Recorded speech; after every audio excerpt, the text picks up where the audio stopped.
Hello again! In this video, which is the 8th part of our Godot 4 tutorial, we will add power-ups and homing missiles to our space shooter. We will spend some time in Blender modeling certain new objects and add a plenty of code to handle the power-up logic and the homing missile functionality. Let's do it!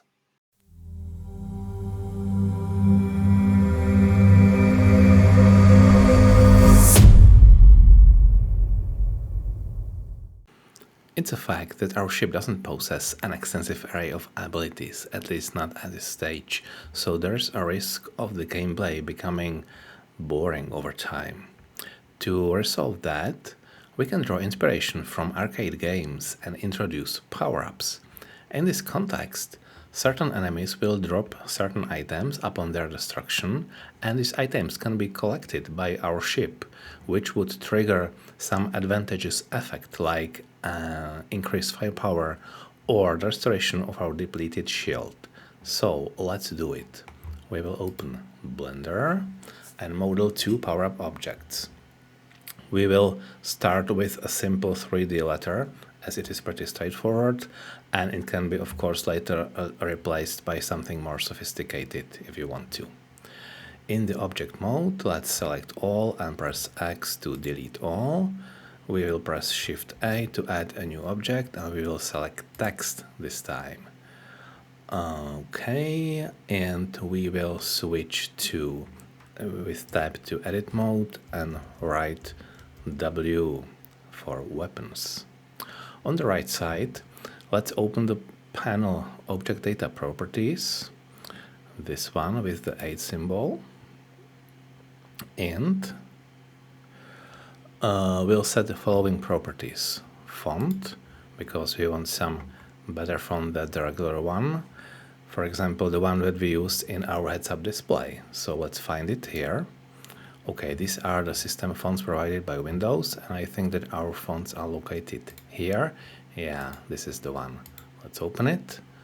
Okay, and now we want to do some tricks with that, because right now it's just a flat letter, which wouldn't look too cool in the game. Let's give it some third dimension.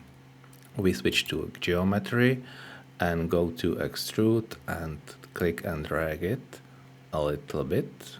Okay, that could be enough. And still there are two sharp edges. Let's bevel them a little bit. Again, in geometry there is bevel, and we will set, for example, 0.03. Now that's better. Alright, let's press tab and get back to the object mode. To export the text as a model compatible with Godot, we must change its type from text to mesh. Let's right-click this element. Sorry, are we in the object mode? No. Click again. Now, right-click and convert to mesh. And the letter, because it has curved forms, it is likely that it would contain a high number of vertices. In fact, we can see it here. It's almost 4,000. We should definitely address this issue and do it in the same way as we did with our asteroid modeling. So we'll switch to modifiers, add decimate modifier, and let's decrease this number of faces, dragging to the left. Okay, does it still look like a W? Yes, I suppose so. Okay, that should be fine. Very well.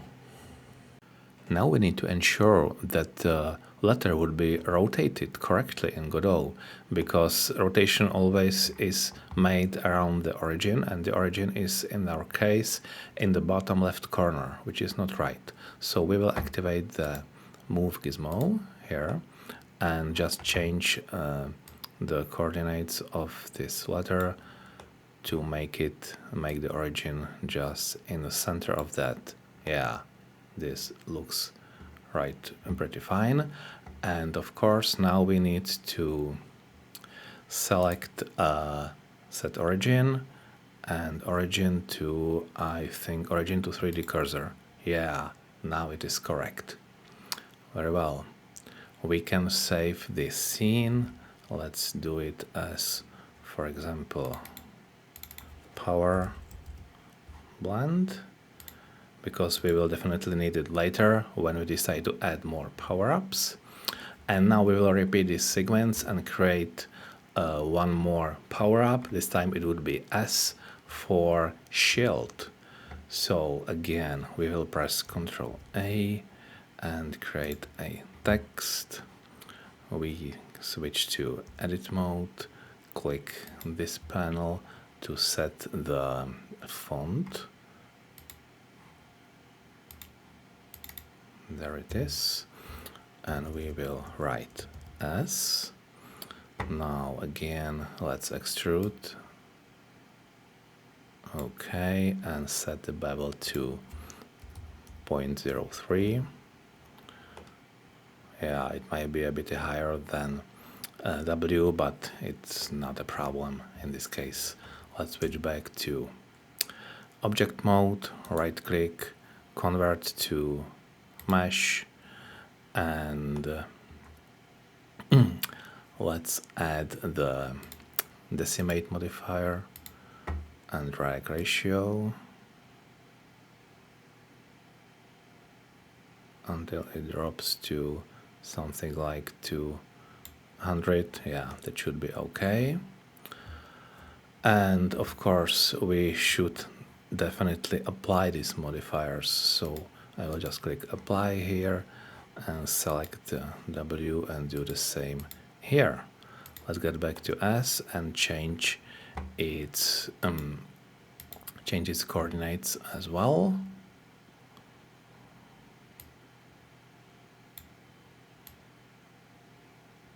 And right click, set origin to 3D cursor. Okay. Our next step is to export this model. So as usual in File, Export and GLTF, we will select our folder, here it is, and PowerGLB export. Okay, we can switch to Godot. The folder model is selected. Now let's find the exported file. Here it is, let's drag it here. And we'll do the usual trick, right click, new inherited scene. We can see that both letters are there, so we will first change the root node to area 3D. And now we can delete one of these subnodes, delete node, and only W remains there. Very well. Let's give it some material. So we'll select the mesh instance 3D, expand surface material override, and let's try, for example, our metallic material. Yeah, looks nice. This is exactly what we wanted, because the power-up should be shiny and visible, so the player won't overlook it. We'll finish our scene by adding the missing collision shape. A child node and collision shape 3D, and this time I think that spherical sphere shape would be the best one. Yeah, I think we can leave it as it is, and let's just rename the root node to power up underscore W and save it to our scenes. Okay, there we go. And we need to specify the behavior of the power-up, which will be done in the script. Let's assign a new script, and because we will share it across all power-ups, let's just call it power-up, GD. Okay, and that should be fine for now. Let's repeat the previous steps to create the power-up, the second one. So again, right-click the imported model, new inherited scene. And this time, first we will change it again to area 3D. And this time we will delete the first mesh instance 3D. And only S should remain there. Let's just rename it to powerup underscore S. And again, we will assign the same material here. Surface material override. Okay. And we'll right click at child node, collision shape 3D, and set shape to sphere shape 3D, and last thing, it will attach the same script as we did before. It should be here in scenes, power up, load, and Control S to save it as power up as TSCN. Save. Let's proceed with creating the lifecycle script for the power up. We will do it here in the scenes folder. Right click, create new script, and let's call it b underscore life cycle. Okay, and let's open it. There it is. We will create a new class name and call it power up life cycle. Okay, let's leave it for now and reopen the power up GD script, and here we will set the class name as well, power up, and we will introduce a variable to inject the lifecycle script just like we did with our enemy objects. So where life cycle is power up lifecycle new. Okay. Now we will implement all required functions in the power up script, lifecycle script I mean. So let's delete this part and create our variables. Var current direction, current rotation. Now we'll need to access the mesh instance, in fact, because we are going to do some changes, some modifications to the material, like make it shine more and less, to give it some sort of blinking look and feel, which would catch the player's attention even more. Mesh instance, and this is what we are going to do. Emission energy multiplier is 0 at the start, and emission change direction is 1. This will be useful for a very simple animation. So this time we won't use a tween or animation player. We'll do it just programmatically. I think it is the simplest way in this case. Func init power up, as we need to pass the parent power up object to the lifecycle. Current direction would be constant, vector 3, 0, 0, and 2, which means each power up will drop on a constant speed from top to bottom. Only the z coordinate is affected. The same current rotation, it will be constant as well. And let's give it the same, 0, 0, 2. Why not? Okay, now I think that the letter we created was too small and it would be barely visible, so we need to scale it up. Power up, scale object local, vector 3, 4, 4, 4. What's missing? Vector 3, 4, 4, 4.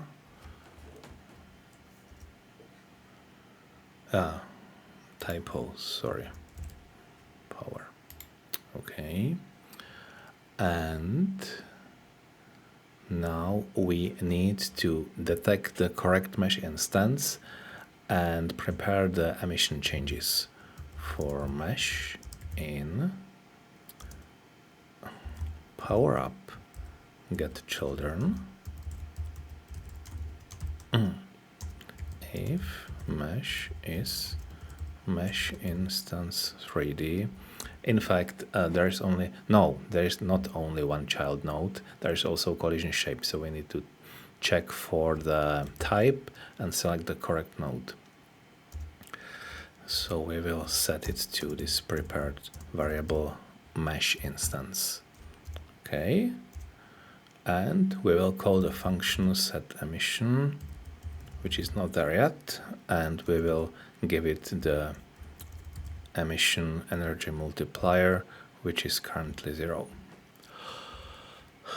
Okay, so just to get rid of this error, let's prepare the function set emission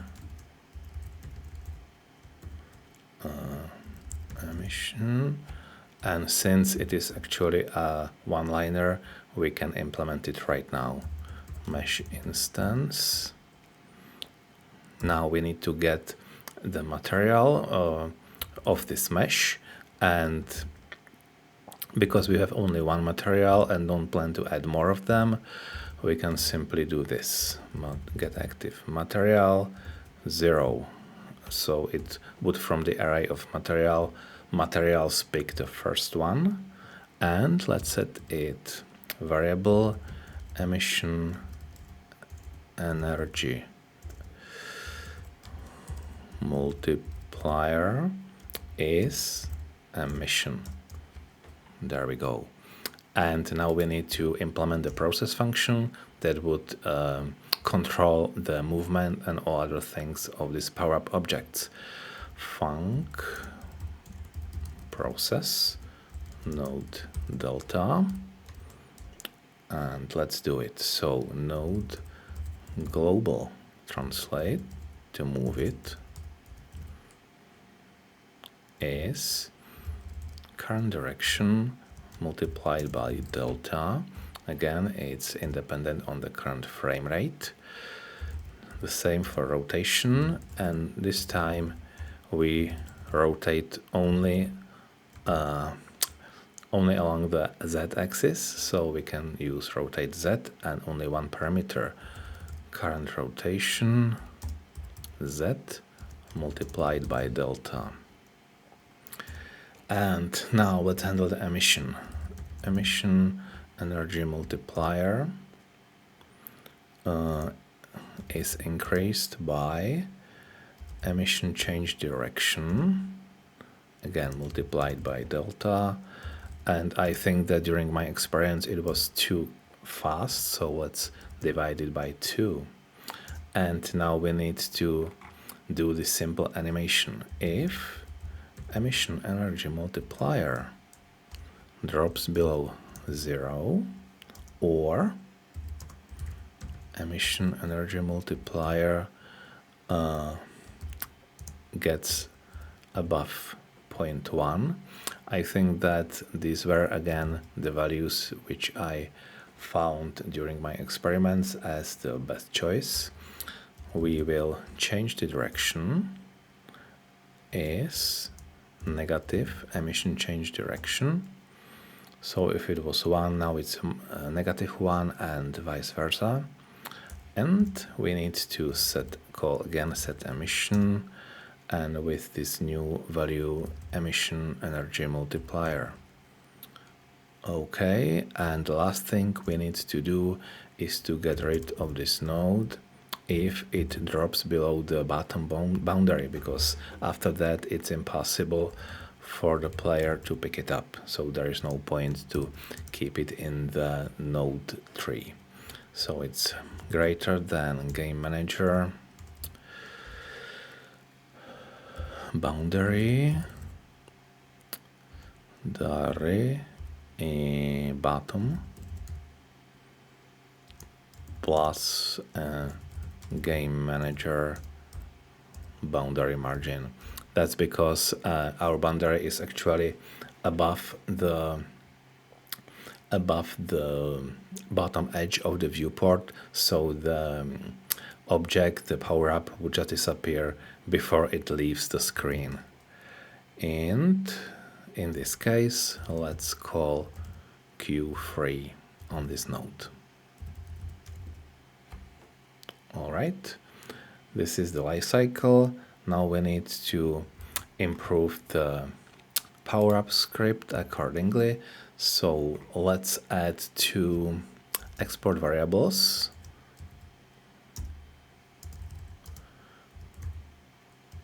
Shield boost, which means that if this variable is greater than 0, the power-up should add some power to the shield power. And the second one is activate side weapons. So the W power-up will do that. It is false by default, and we will then change these values here.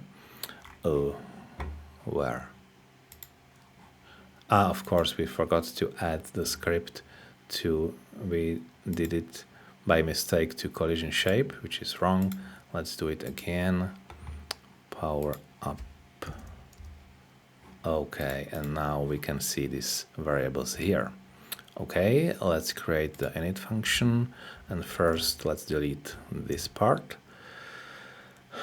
Func init enemy, because we need to know the coordinates of the enemy object that was destroyed, and at the same coordinates we will spawn the power-up object. So position is enemy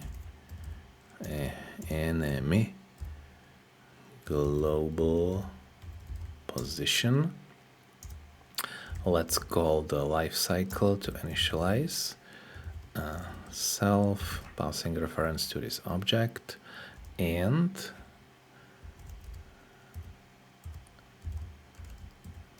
we'll do this because if the enemy is destroyed but it's hit by multiple bullets, it would spawn multiple power-ups, which we don't want to. So after the first power-up is spawned, the power-up property of enemy, which is not there yet but we'll add it very soon, should be set to null, and no more power-up can be spawned from this node. So that should be for function init. Let's add a function process. The standard process delta, and we'll simply pass it to lifecycle. Self delta. Fine.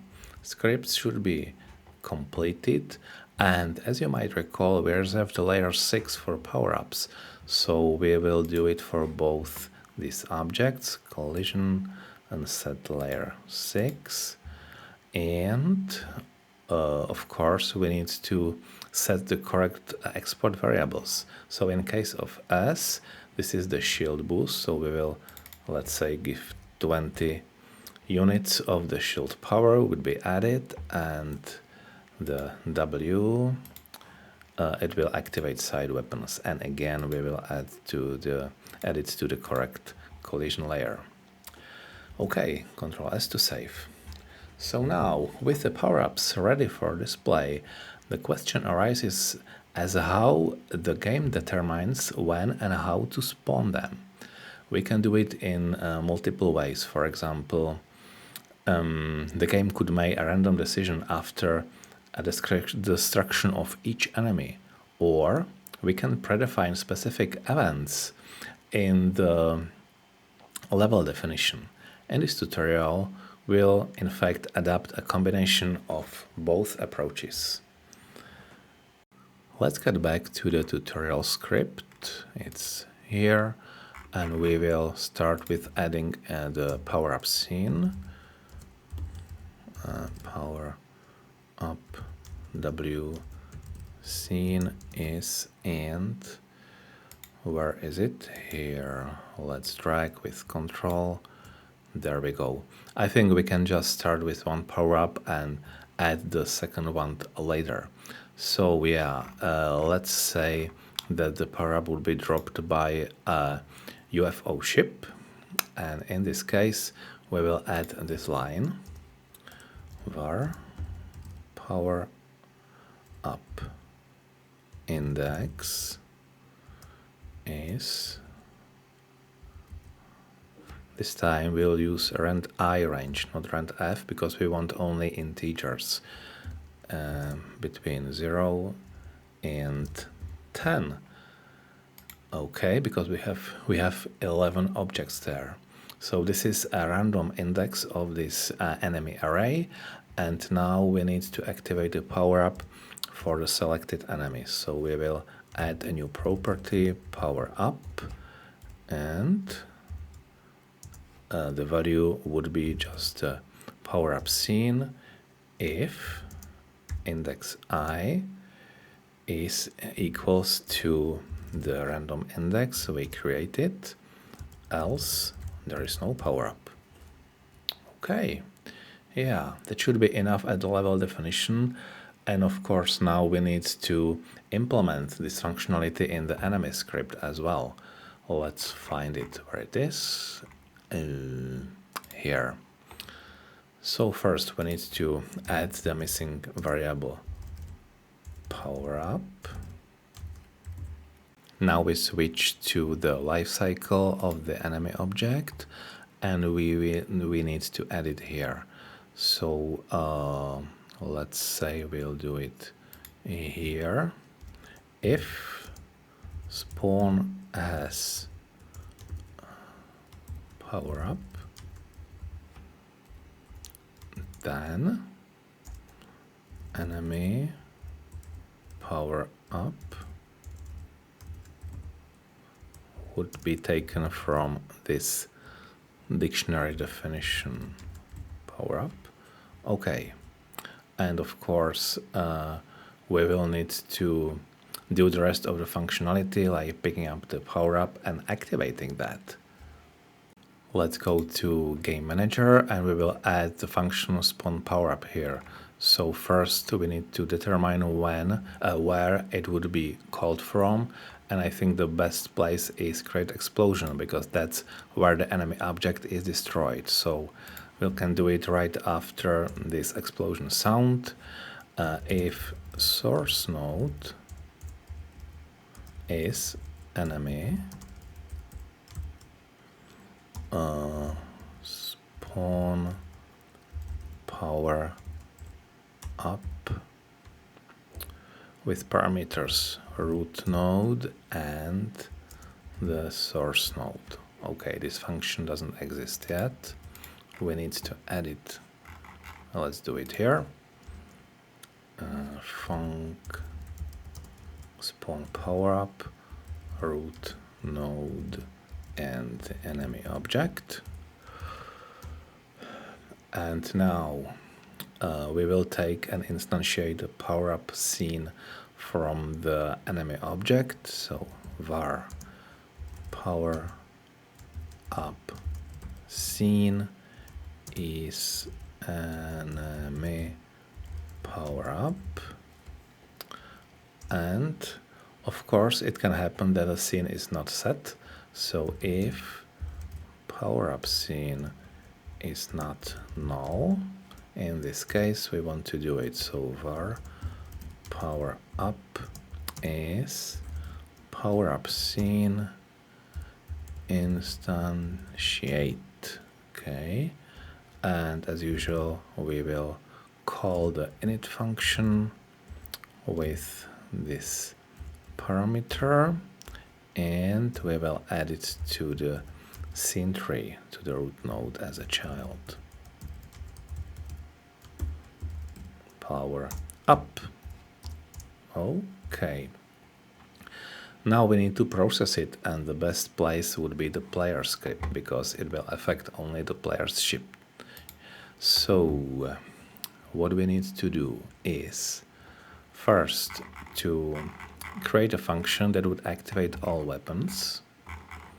We can do it, for example, here at the start, func activate all weapons, and for weapon in weapons, let's set weapon active is true. Simple as that.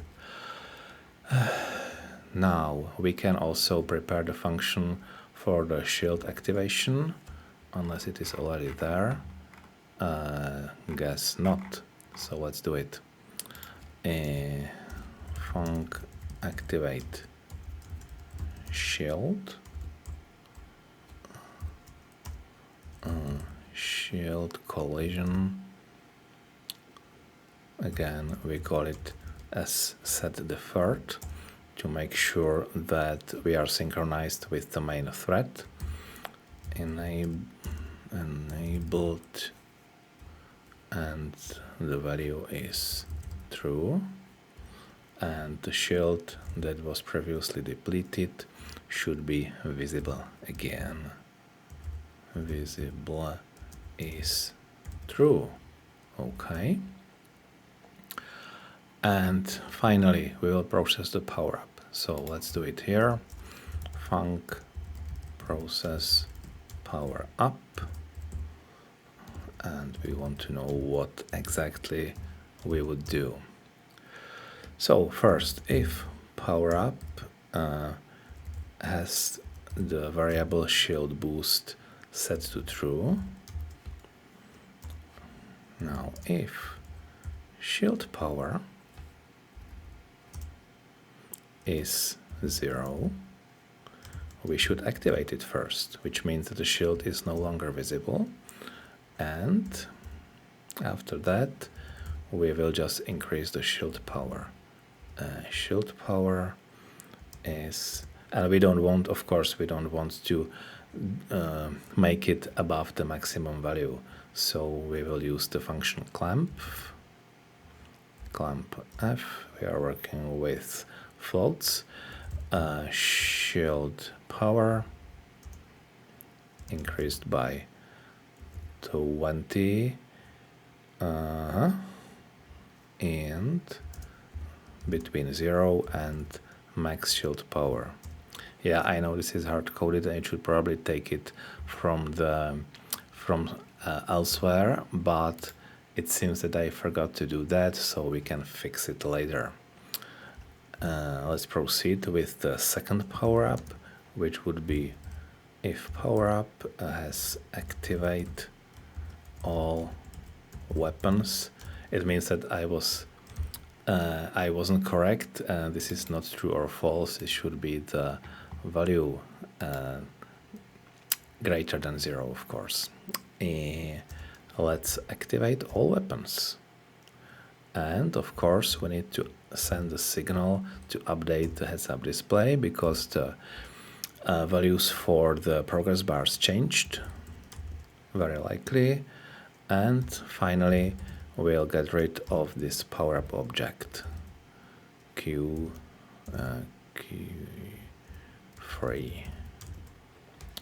Okay, and we are not finished yet, because we also need to detect the collision and know that we are supposed to activate the power-up. So we will improve this and only this function, because as we said in the beginning, we won't pick power-ups by shield, only by the player's ship. So we will add var power-up impact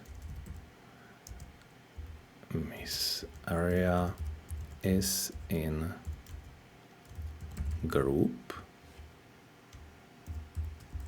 power-ups, and I have a feeling we didn't assign this kind of group to our power-up objects. Let's fix it. Yeah, of course.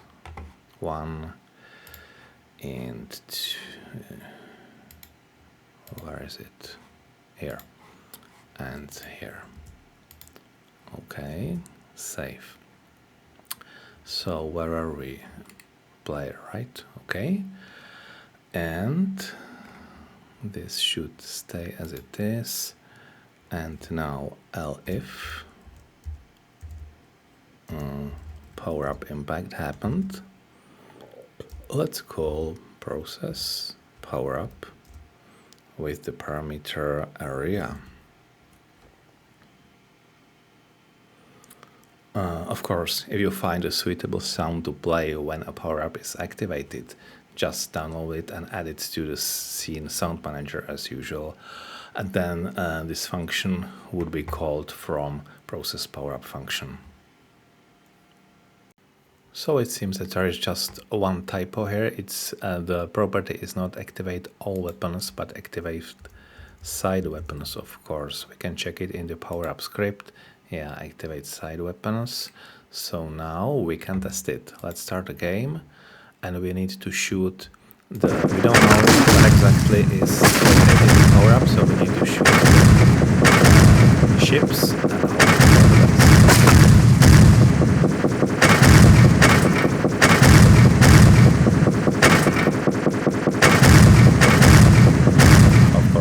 one. Let's pick it up, and now we have side weapons active.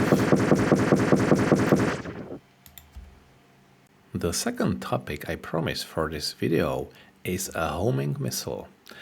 This time again, let me skip the Blender part of modeling because it would just take too much time, and we would use the same techniques we already did before, like creating a cylindrical shape with some decorations to form a missile shape. So I will only drag it here from the already prepared file. Here it is, missile GLB. Let's put it there. And right click, new inherited scene. Let's take a look. Yeah, definitely can be used as a missile. Let's do the usual stuff. Right click to a missile and change type to area 3D. Attach some material to the surface material override feature. In fact, we have only asteroid and metallic, so we can maybe do the metallic again. Yeah, shiny missile, why not? What we need now is the collision shape, child node and collision shape. Click and select cylinder shape 3D. I think we will have to change the orientation. So in transform, we will rotate by 90 degrees. Okay, and we need to make it a bit longer. Let's try 5 meters. Looks okay, and move it. Oh, maybe 6 meters. 6. Yeah, that should be fine. Great. Let's save this scene as missile tscn to our folder scenes. I think it would be cool if there is a jet flame at the bottom of the missile. So it would be another animated object on the screen, and we are lucky and can just copy the already existing jet flame from the player's model. So let's select jet flame, Ctrl C to copy, get back to the missile scene, and Ctrl V to paste. And where is it? Ah, there. Let's move it to the right position, and we should center it. Let's open the transform and set 0 to X. How does it look? So far so good. Okay. And we need to make it a proper enemy object, so we will assign the script enemy GD to the root node, enemy load. And of course, signals area entered must be here as well. Let's click, open the node, signals area entered, connect to the enemy GD script. And the last thing, we need to set the right groups. That would be enemy and metal. Nothing like modules this time, because the missile will just explode and disappear.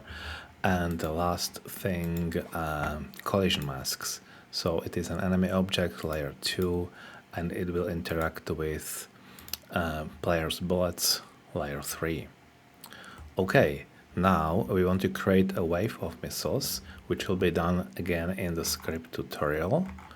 Let's open it, and first we will add the missile scene here. Var missile scene is And let's go to the scene file. There it is, and control drag. Here we go. Within the enemy definition structure, we will add a new property called target. This property will inform the game engine that the enemy is supposed to track and follow the designed target as long as the target remains alive. In our case, the target would be the player's ship. So let's add a new wave function.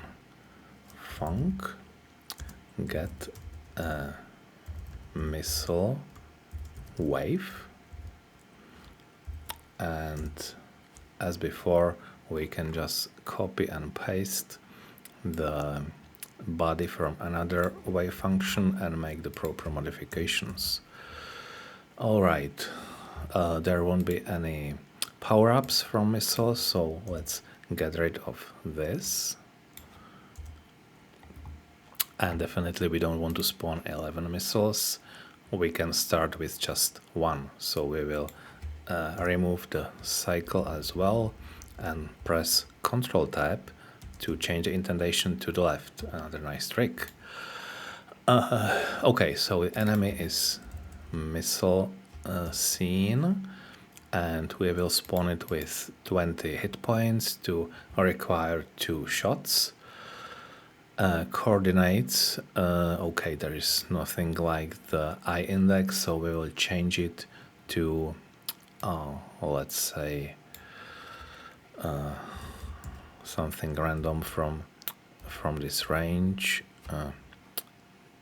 Team arrows, rand F range of -20 and 20. Y is of course 0, and Z coordinate, let's spawn it at the top boundary.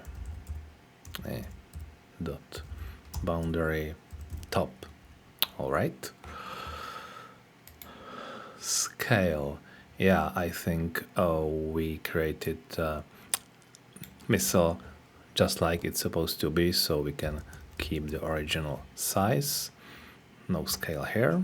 And direction, it should move a bit faster, so let's give it the speed 20. Rotation, it won't rotate, so we can use the predefined 0 sorry, 0 constant from the vector3 class. And the last thing, as we mentioned, we need to specify the target, and that would be simply the reference to the player's object. Okay, and there will be no timeline because the missile doesn't shoot anything else. It only flies and tries to collide with the player. So the wave function is ready. Now we need to add it to the init node, init function. Let's add one or more missile waves here. So let's start with this timeline append timestamp. Let's say 3, and wave is of course get missile wave.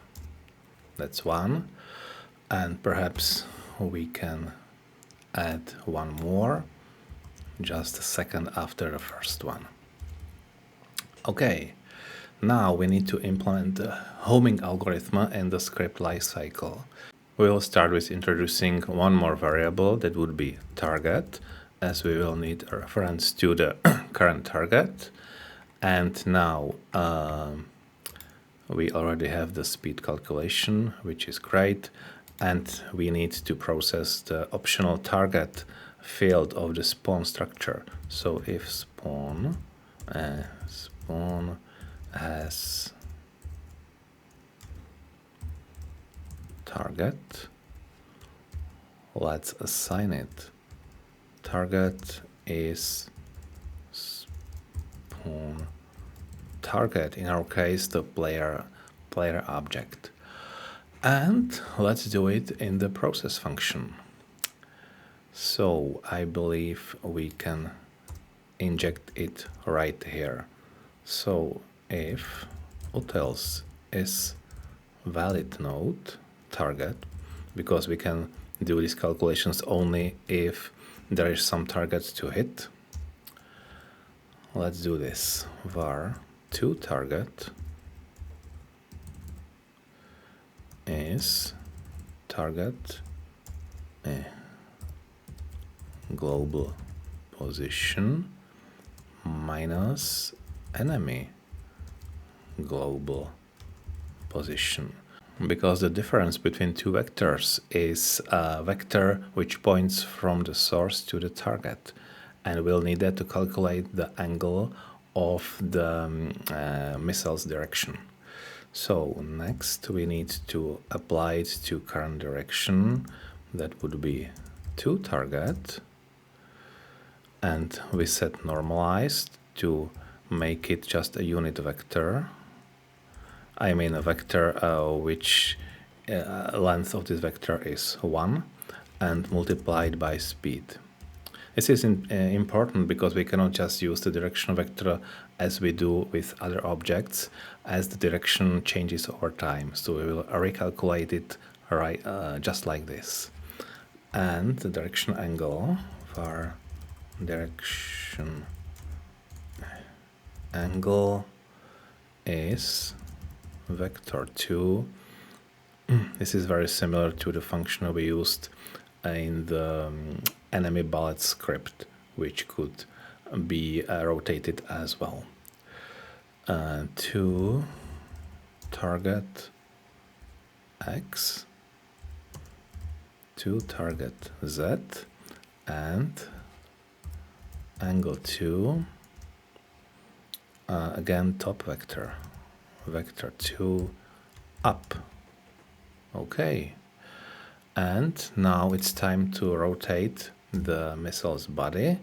So enemy rotation Y is direction angle, and enemy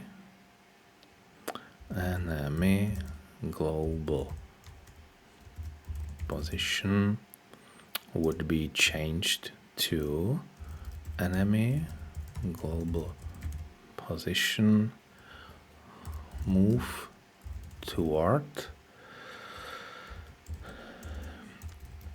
target global position and delta multiplied by current speed.